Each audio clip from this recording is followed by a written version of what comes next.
politics. A little bit of local. Let's start with state before we get to city. Okay. Where do I begin with our state government?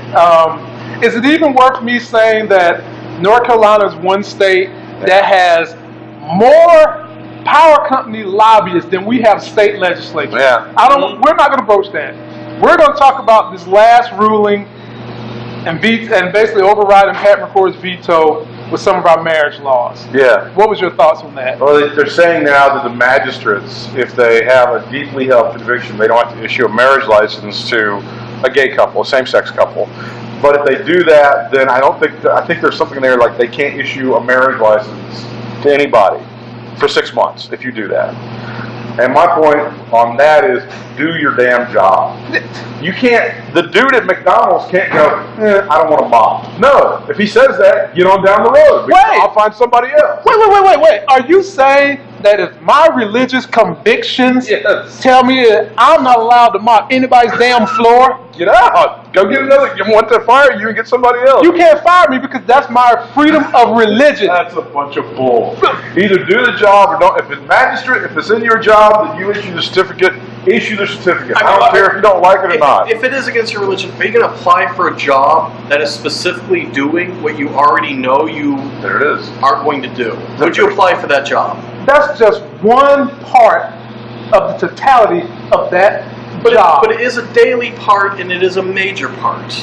I don't have to do that part. Now, I just the job. That's the problem. You know, just do your damn job. That's all. And you're not quit making some kind of statement about it. This, that, and the other. The government has ruled on this. It's been and it's happening. Now, to me, the more interesting part is the Pat McCory part. Yeah, about them overriding the veto. Yes, I mean he vetoed it. Yeah, he probably knew fully well it was going to be overridden. Yeah. So, what did he have to gain? What is his long-term play on that one? Well, during the election, he can go, look, I'm the same voice. I'll try to keep these Republicans who are crazy in Raleigh. I'll try to herd them like cats. But I'm the same guy. I vetoed this stuff. So this is where politics is a lot like wrestling. Mm-hmm. This is where the guy does something, he doesn't really mean it, but he's able to go ahead and do it. And I don't think the people of North Carolina are really buying this. One of the other things that they've done recently. Oh boy. Well, oh boy. Wait, just one? This was the abortion thing because we don't. They can't keep their hands off it. It's a 72-hour waiting period. He did sign that one into law. Mm-hmm. Woman decides she wants to wait 72 hours to get an abortion, which is I don't know what that proves. I don't know what that does. They also had a ruling about a law that they passed earlier that says the physician who's performing it has to give the woman an ultrasound, describe it to her. That's been overturned. The court has said that that's not. But these guys, you know what my mom told me? This is what my mom told me this weekend. When she was getting her tubes tied back in the 70s, because she had me, and then she goes, I'm not going to do any better than that. Yeah. I'm back, I'm out. She had to get a letter from the doctor that my father had to sign to approve it, and she had to wait 30 days. Oh, them good old days. This was in the 70s. This was in the 1970s. She had to wait 30 days, and my dad had to sign off on it. Hey, you better be glad that they got to the point where men don't got to sign off on everything anymore. Yeah. My dad didn't know any more about a tubal ligation than he found out about the man in the moon. He had no idea. My dad could build a custom engine to a truck from scratch, but he don't know nothing about no tubal ligation. Oh my God! He had to sign off on this thing and wait 30. I mean, that's amazing to me. My God! They're always doing stuff like that, and it just. Why don't you just have some dude go in there, one woman, before she gets an abortion, and yell at her and call her a murderer for 10 minutes and make her feel really bad and just be done with it? That's what they want. See, they already do that, but it's more of a volunteer basis. Is there a level of guilt or shame that you can bring upon these people that will make you stop? Is there any way that you can just get in there, show them the pictures of the fetuses, yell at them for about 5 minutes, and we'll call it even? Do you feel like... Let's just take the soccer mom pieces out of this politics a little. Do you feel like they're really doing it with good merit, or do you feel like it's all a money grab? Well, it's. I always feel like they're trying to throw a bone to the social conservatives. Okay. Because they feel like they're playing the tunes they want to hear. Right. You know, the Johnny Baptist churchgoer guy. He doesn't really know a lot about this stuff, but he doesn't like it. He just doesn't like it, and he doesn't. they've done a lot of studies. One of them was by this writer named William Salatin. He was going through this stuff the other day. He's a very conservative writer. He says, look, all this stuff that you guys put in place, it doesn't really have any impact on the abortion rates at all. Mm-hmm. You guys think it does, but it really doesn't. You kind of just leave people their own devices. Try something called education. Try something called birth control. Then you might be better off. But these guys can't help themselves. Every time they're in power, they say, we're not going to touch the social issues. No. First thing they do, head right for the ovaries. Right? Boom! Right, go down the ovary overpass, take a right on Ovary Avenue, and head right down Ovary Lane. Just forget the elbow, huh? Oh, no, nothing up there at all. Every single time. And women are really, I find that the majority of women, they've just had it with this stuff. We're not settling for this stuff anymore. Mm-hmm. You guys have done this crap a million times. We're not going to, this played out. It's a new day and age. It is. I mean, we've got women in today's society stepping up to the plate, potentially about to be president of the United States. Yeah. And the issues that they have faced that have always been in the hands of man to decide are starting to move out of those hands. There was one other thing I wanted to bring up with you guys, and it's not even in terms of politics. Yeah. Jerry Seinfeld was on some talk show last week. Mm. Oh boy! Yep. And he said that he's hearing from his comic friends that on college campuses, the PC thing is just so crazy. Oh man! So overwrought that it's killing comedy, and these guys are getting yelled at and don't go on. And I got to tell you, in some cases, I do find the PC culture on some of these campuses to be a little crazy. Yeah. But I talk to a lot of college students on a pretty regular basis. Mm-hmm. Their favorite comics are guys like Daniel Tosh and Amy Schumer and a lot of the guys that do not do politically correct humor. And I don't know, just because Daniel Tosh can't get on stage and say the N-word 50 times in a row, are they saying political correctness is run amok? Because I think these guys are talking about some pretty edgy stuff. I don't understand. I mean, my question would be, is it there are more people who are offended by, not being PC? Or are those few people who are always offended a little louder and able to get a few more people on their side now? Sure. Obviously, I haven't gone to college campuses and done my comedy or anything like that.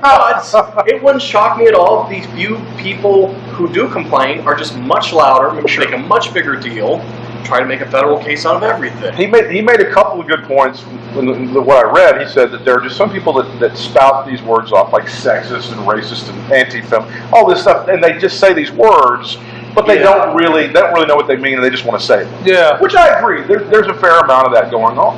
But I'm telling you, there's the comedy scene at the college is those college kids are not listening to like Bob Newhart albums from 1963. Golly, no, they're not. No, they're I don't know. Just because a guy can't get on there and make rape jokes for 20 minutes, does that mean, oh my God, freedom of speech is dead? I think it's just a marketplace decision for the most part.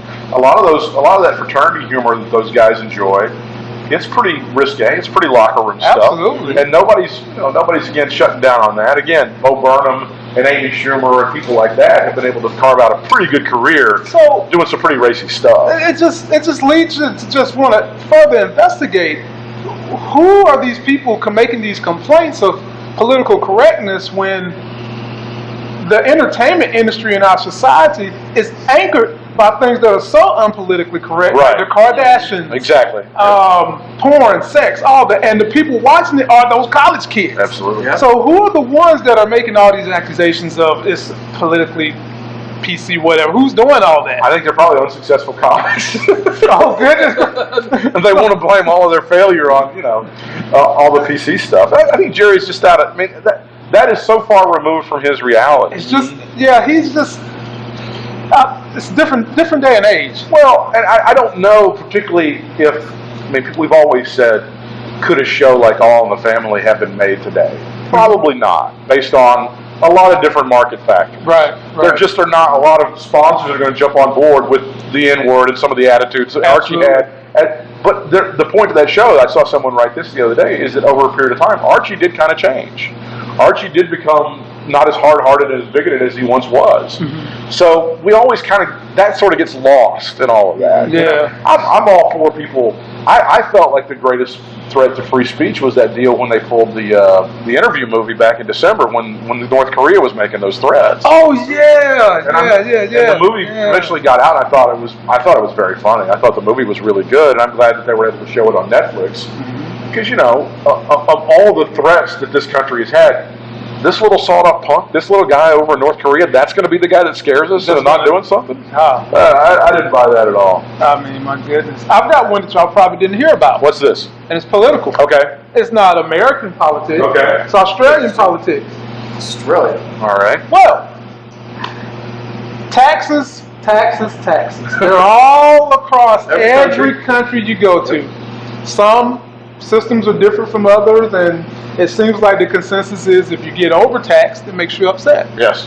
Well, there's a gentleman that runs something in Australia that has been making lots and lots and lots of money. Mm-hmm. He's paid his government $5 million in taxes in the last 5 years. Yeah. And they want to increase it 10%. Well, that doesn't really tell me his tax rate, though. I mean, His current tax rate, from what I heard, and don't quote me on this, is already at 40%. oh, so it's in the ballpark. Okay. He runs a brothel. Okay. And to circumvent the taxes, guess what he's been doing for his people? How does he do it? What does he do? He's been letting them get in for free to circumvent the taxes.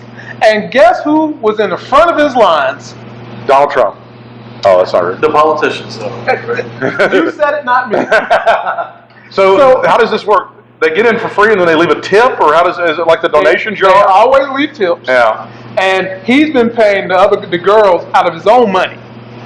Jeez. And just been going at it that route and letting them live off the tips. The guy who runs the Bunny Ranch, Dennis Hoff, up in Nevada, he's been pushing for universal health care. Okay. Because he likes the idea of having his girls covered and stuff. He thinks that's a great situation. Right. Part of the idea of paying a lot of taxes is, what am I getting Exactly. for all these taxes I'm Exactly. paying? And I don't know what the situation down in Australia is. This guy obviously feels like he's not getting a lot for what he's paying. Mm-hmm. He's not getting, it's kind of a one-way street. Right.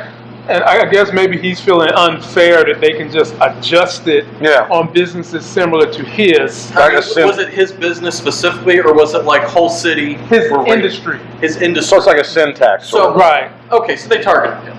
Kind of. I'm not going to say him, but his particular industry. It does seem, and there's not a lot of people who will stand up for him.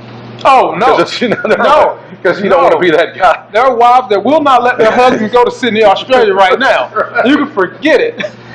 It's funny when you talk about taxes, because you look at some of these countries in Europe. I think Denmark, they pay a really high tax rate, but I think you can go to university for free, and you have free health care, and they take care of their senior citizens. And some of these countries where they have the highest tax rate, the people are, like, they do these surveys, they're some of the happiest people on earth. Yeah. Like in Denmark, they're very, very happy, but at some point in time, you got to wonder, where does the line end? How much of my money can you take? Exactly. That's always a great line. It's different for everybody. I think what makes us upset here in America is we're supposed to be practicing free market capitalistic principles. Yeah.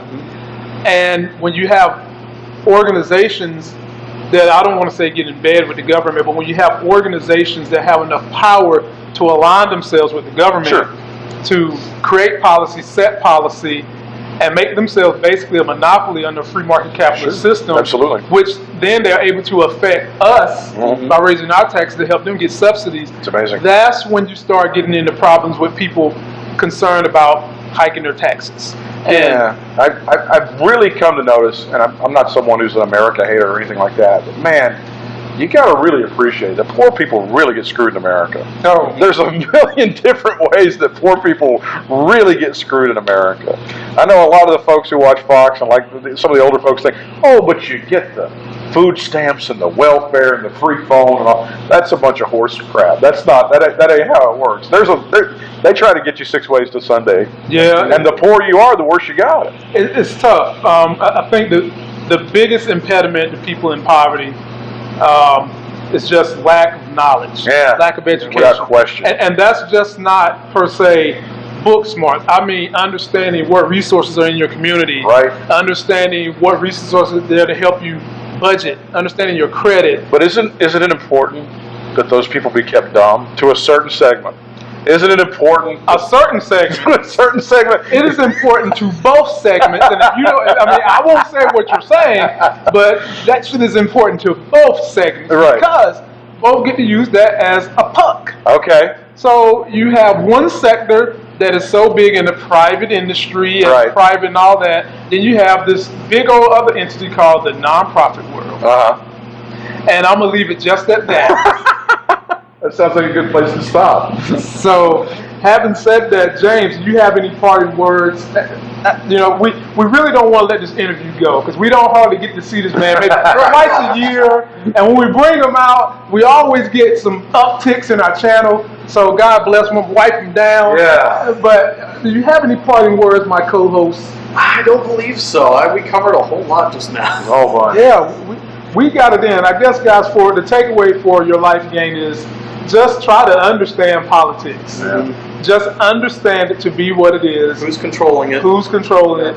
And just honestly, at the end of the day, just understand people don't do anything for free. And if you do understand it, please explain it to me sometime. Yeah, and you know what? Explain it to him and then tell me how to navigate it, you know, so that we can survive. So go out there and get yourself a life gain. Comment, subscribe, and we'll catch you back next time.